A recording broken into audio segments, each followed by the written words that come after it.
probably thinking some of the food tech that is hitting the space is amazing. The question I think that everybody's asking today is plant-based for real. That's the big one that everybody wants to look at, and there's only one poster child to look at. We're gonna dive into that today. My name is Paul Barron. This is the Barron Report. We're gonna look at the plant-based sector, and when you look at the plant-based sector, the poster child for this, of course, is Beyond Meat. Beyond Meat has been an amazing company that's pretty interesting, and when you look at their track from their IPO to where they are today, pretty amazing steps, even more amazing partnerships.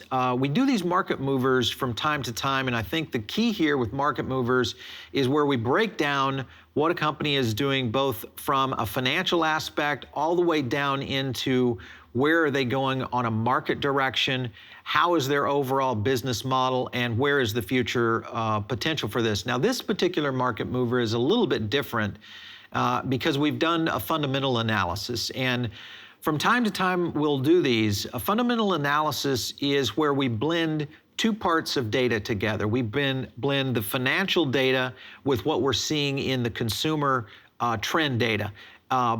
Overlay those, see if there's some intersecting and potential trajectories, and then we look at how other companies that have similar market opportunities, how they fare and where the potential growth is gonna go. So if you're a plant-based pundit, or you're a company or an investor that maybe is looking at Beyond Meat or others like it to really dive into, this is gonna be the episode for you. I wanna talk a little bit about Beyond Meat and kind of their overall vision. And if you look at their website, it's pretty straightforward. It's improve human health, positively impact climate change, address the global resource constraints, and then animal welfare, improve that.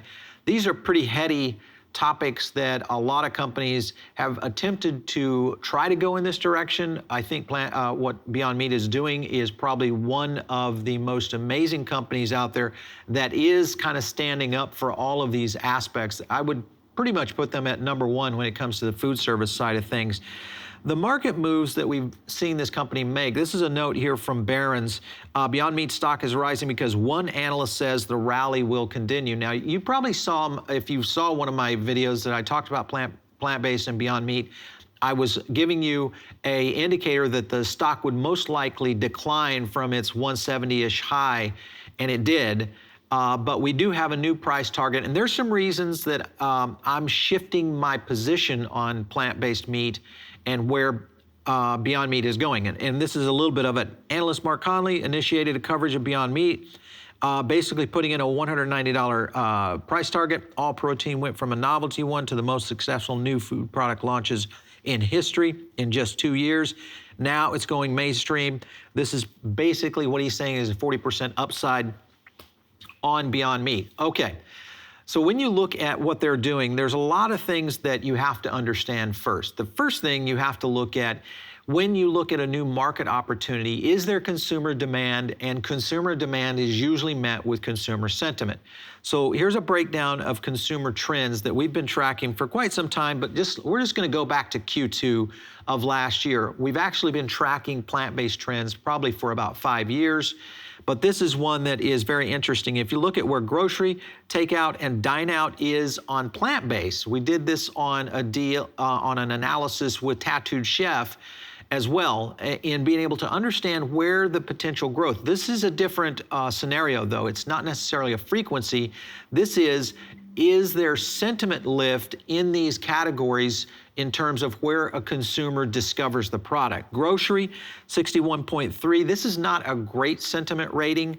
When you look at sentiment, we've seen sentiment ratings upwards of around 90 to 95% on premium-based brands.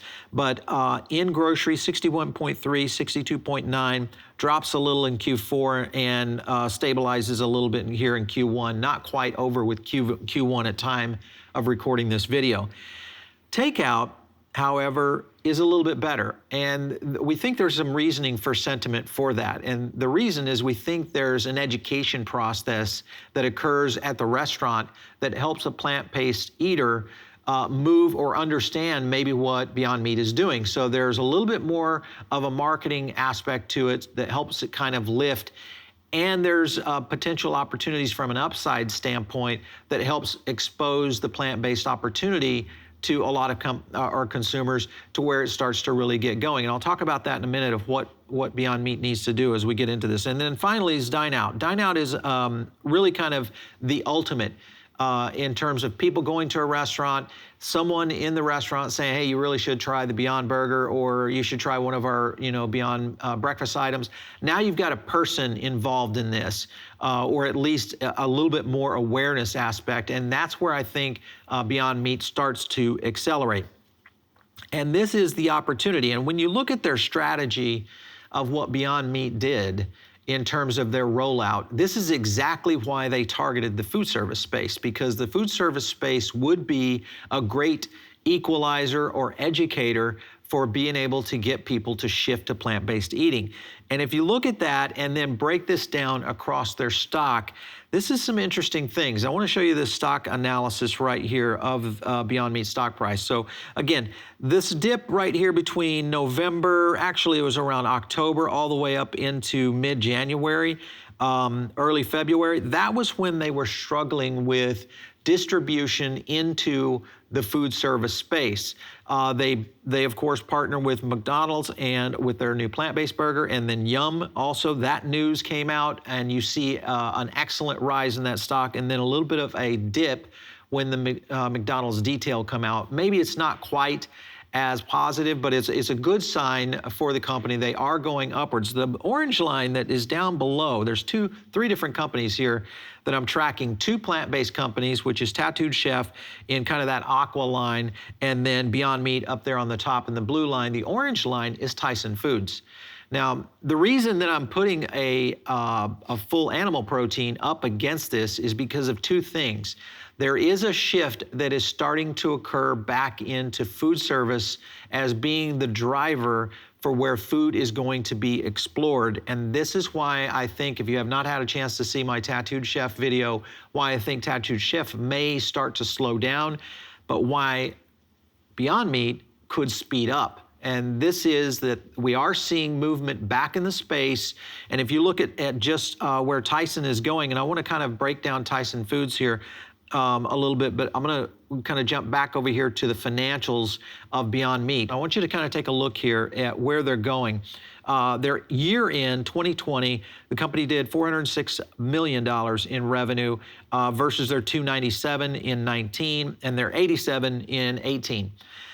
Good growth, very good growth, despite the fact that we had such a major shutdown, and that was in terms of the restaurant industry, and that was a major category for plant-based meat, and especially with Beyond Meat. Now, the concern I have is their net income. If you look down there on the bottom just a little bit, you'll see their net income rises from basically losing $30 million in 2018 to $12 million in 2019, which was a great correction year, to $52 million this year. Now, I know there was a lot of new product research and development because of their product mix that they're trying to move into breakfast and so on. Those are some great moves I think that they have going, and it's definitely one of those things that I think can help this company. And we are going to look at kind of where this potential shift of where the financials break out and what this could mean for them. In other words, forecasting potential revenue and sales, which we're going to do later in the video here, so make sure and stick around for that. All right, so I want to jump over here to Tyson. Tyson's, and again, I understand this is not a head-to-head company, but it's a head-to-head market share. If you look at Tyson's numbers over the past year, you'll see a very significant increase, even with Tyson Foods going up from basically a low in there at around 58, I think, and now we are hovering at the $76 mark here in basically mid-March. The company has definitely recovered, and mainly the reason for this recovery is the fact that we have the restaurant and food service spaces in a pretty much full reopening state. And I think we're gonna see Tyson continue to climb mainly because of the bounce back opportunity and kind of this pent up demand we're going to see, basically the roaring 20s for dining out. And this again moves back to less and less grocery, more and more food service. Again, it's funny how 1 year we see a massive shift in the table. Now, this is something that we're gonna watch And we've started to retrain consumers over time that really has kind of moved in that direction. But here's a financial analysis that I want to compare to back to where you go to look at Beyond Meat. Now you look at Tyson, and this is an interesting number. You look at their 2018 number, the company made almost $3 billion. 2019, almost $2 billion, and in 2020, even after their biggest marketplace collapsed, which was food service, the company still came in at a $2 billion profit. This is unbelievable when you look at where this company is going. The reason this is important to Beyond Meat is because of the market share opportunity for plant-based. So if you look at where Tyson is going, and I would say Tyson right now is probably the kingpin in terms of market share when it comes to protein-based products in the marketplace, especially in food service. So we're going to get to an analysis here, and I want to kind of set this up a little bit before I show you this slide. The concept here within my fundamental analysis is, how does a company get to a number of sales in terms of their potential forecast? And this is something that the bean counters over at Beyond Meat is doing, and well, any plant-based, including Tattooed Chef. They're all doing this of how do we get to an X number of sales with our potential production capacity. And of course, I don't know the production capacity just yet. I've had a chance to interview Ethan Brown before, their CEO. And you know, he's a bit cagey on that in his early going. I think now he's much more open on that. And of course, Ethan, if you're listening to this, we'd love to have you on the show to kind of break this fundamental analysis out, because we do think there's some numbers here that are pretty interesting. So I want to jump to this slide. And what I've done here is ran the numbers from 2020 all the way through 2028. Now, the 2020 estimate is actually very close to spot on accurate, estimating at about 62,000 restaurants that currently Beyond Meat is residing in, meaning they've got their product, 62,000 restaurants. If you look at their occasions per day, that's going to set you around $2.9 billion, or excuse me, 2.9 billion occasions per year. This is the plant-based order percentage that's occurring currently, which is 3.6, makes a little over 3.6%, which gives you a plant-based occasion opportunity of about 104 million opportunities per year. You run that across the average order, we'll jump down to that lower number. I'm just staying on 2020. You kind of run across there, and as you'll notice, their revenue opportunity is $402 million. Now, if you look at where their current revenues are, their financials were at $406 million. Our estimate, now we'll jump back to our fundamental analysis, our estimate right there on that lower chart, revenue opportunity, $402 million. We missed it basically by $4 million. Their market cap coming in at $8.8 billion. That's where they currently sit today. Now, what we did is I ran the numbers on the potential opportunity of this company penetrating food service more and more. So if you look at 2021, we think they can reach up to 81,000 restaurants. That number is going to grow. The key here is going to be the percent of plant-based order penetration, which we have at 5.91%. That's going to be a big factor in being able to get them to $953 million in revenue for 2021. That would be over double revenue for them. It's definitely possible, depending on how well their food service sales team is doing. That's going to be the basically the carrot for them to be able to kind of jump into some pretty amazing numbers. But if you look at where this leads, their share price by the end of this year will be around $288. Obviously with Barron's, the Barron's report hit it at $190. We're going to be a little bit more bullish on this one at about $288. All of this is indicative and basically predicated on two numbers. One is their market penetration in total restaurant assumptions, and then two is in the basically the plant-based awareness in terms of plant-based menu orders at almost 6%. And I know that jumping from 3.6 to 6 is a big number, but there is a big movement in plant-based trends that we think is going to take it in this direction. If you just follow the numbers down with me, 2022, we jumped to 96,000 restaurants. We up our occasions a little bit. We increase our percentage of awareness, and we know our average order is going to slightly lift, and we move out to a revenue opportunity in 2022 at $1.3 billion. That would put a share price in at the end of 2022 at $390 a share. We're running this number all the way down to 2028, which was where we think they can hit to what I think will be critical mass for this brand. If no other market players come in, now there are some players that are on the sidelines right now that could spoil this. Impossible Foods is one of them.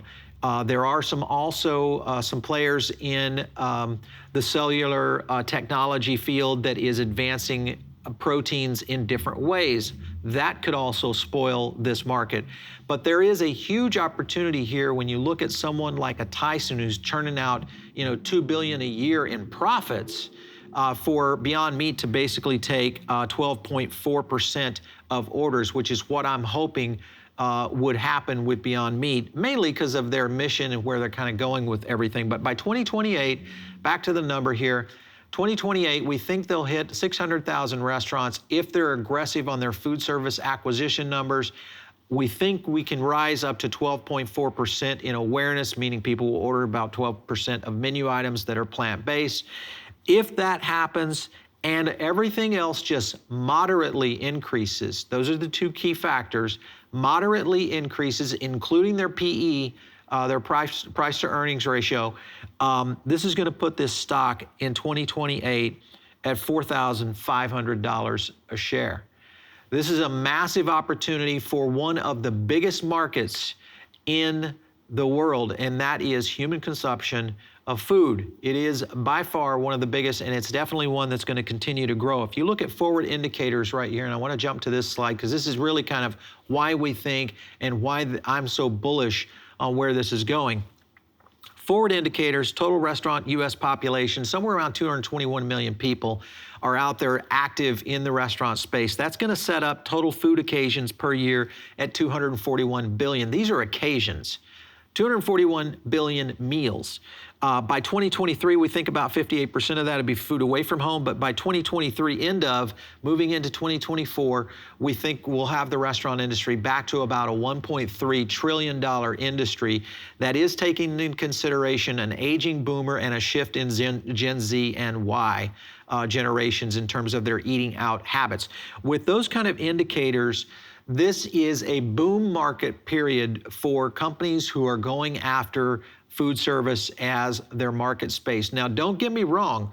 The traditional players like Tyson and many others are really going to go headstrong into this market, and it's definitely going to be one that Beyond Meat has to deal with. But they're only dealing with a very small market share. Now, if plant-based for them gets to what we think is going to be somewhere in the 30 to 35% range overall, meaning 30 to 35% of meals eaten will be plant-based by the year 2028, and Beyond Meat can go in and take a 12 share of just 600,000 restaurants versus the 1.3 trillion that we think are going to hit just in 2024, 23, 24. This is a huge opportunity. This company could absolutely be on fire for the next few days. So I think Barron's is on the right, and no pun with the Barron's publication, but I think they are on the right path with a 190 share price, definitely a strong buy on Beyond Meat. There's a lot of things pointing to growth in terms of dining out, which is one of their key drivers to awareness for plant-based from restaurants that people frequent. Tyson has already shown significant signs of growth, which points back to restaurant recovery. And then, of course, here's the one thing that Beyond needs to really kind of do. Actually, two things. One, you'll see in the lower, is just they need to get some major wins in some regional fast casual concepts to reach an emerging consumer set, because there is a customer set that frequents these regional fast casuals that they need to get to. Though they are doing a good job in the QSR space and kind of some of the things that are happening there, Beyond Meat definitely is winning in that category, but they need to get into these regional markets. Here's the biggest issue, and I think this is the one that they have to take on full steam ahead, and that is must move to the adoption of plant-based to mainstream much faster than they are. As you guys know, on this channel, we do a lot about sustainable technology and sustainable food, ag tech, et cetera. The reason is that we think that we are in a very dynamic shift in our entire society, and that includes plant-based eating. If you look at where the market is going, adoption rate for things like electric vehicles, adoption rate for things like plant-based menus, all of these coincide with where the future of our society is moving. And if you look at someone like an ARK Invest and what Kathy Wood is doing over there, they are completely on board with AI, autonomy, all of these innovations that are really moving that direction. So I ask you to take this slant on the food side of things and just simply invest in innovation on the food side of things. If companies are innovating other than, being just absolute market bears, meaning they just own so much of the market space, these are the potential vehicles for growth for you in the future. We're going to continue to break down more fundamental analysis on these market movers right here on the Barron Report. If you are listening in over on the podcast, make sure, and of course, give us a rating. That's how we get feedback from you. And also, if you have, maybe just pop in a note if you'd like to have someone here on the Barron Report. Or if you think, hey, let's do a market mover and a fundamental analysis on a company that maybe you're doing it. One thing we, of course, look at is food, tech, and business. That's kind of the channel, really kind of in terms of our direction, but that's where we like to keep it. But if you've got something innovative and that could really kind of, we're not closed to ideas, so pitch them to us. We'd love to hear that. And of course, you can also reach out to us on email, and that is producer@foodabletv.com. And of course, you can always hit me up on Twitter, @Paul Barron. We'll catch you next time right here on the Barron Report.